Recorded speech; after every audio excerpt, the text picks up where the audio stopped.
ایک اور چیز ہے جو بہت عام ہے، حتیٰ کہ اہل علم کے اندر یہ چیز بھی پائی جاتی ہے، وہ چیز کیا ہے؟ بدگمانی ہے۔ بدگمانی کا معنی کیا ہے؟ یعنی کسی کے بارے میں آپ ایک غلط تصور قائم کر لیں کہ وہ ایسا ہے، وہ بدعتی ہے، وہ چور ہے، وہ دھوکے باز ہے، وہ جھوٹ بولنے والا ہے، وہ ہم سے دور بھاگنا چاہتا ہے، وہ دینی مجلس میں حاضر نہیں ہونا چاہتا، یعنی کوئی بھی ایسی چیز ہے جو ایک قسم کا عیب ہو اور وہ اس کے بارے میں سوچ لیا جائے۔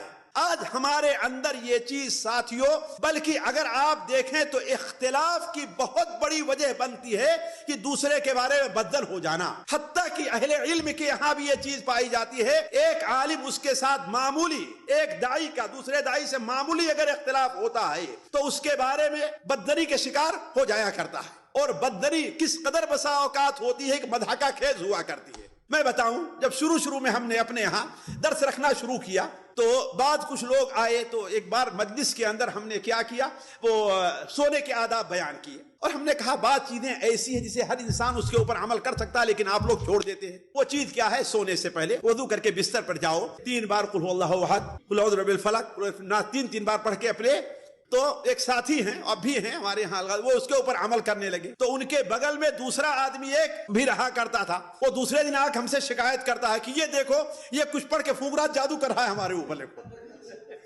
یہ کیا ہے؟ بددنی ہے۔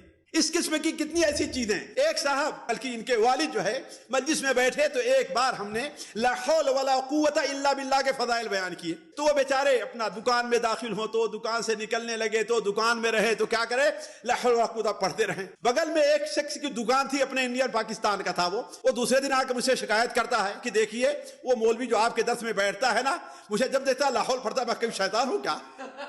میں کوئی شیطانی میرے اوپر لا حول پڑھ رہا ہے؟ تو یہ کیا ہے؟ بتا رہا ہوں کہ بدگمانی کے مظہر ہے نا۔ یعنی اس قسم کی چیزیں ہمارے یہاں بہت عام ہیں، یعنی اس کو کسی عورت سے کوئی غلط تعلق ہے، یا عورت ہے اس کے کسی مرد سے غلط تعلق ہے، یہ چیز تو اس قدر ہے کہ بعض گھروں کے اجڑنے کے سبب بن جاتی ہے، اور جانتے ہیں اللہ تبارک و تعالیٰ نے اسے قطعاً جو ہے وہ ناجائز اور حرام قرار دیا ہے۔ یا ایھا الذین آمنوا اجتنبوا کثیرا من الظن، اے ایمان والو بہت زیادہ بدگمانی سے بچو۔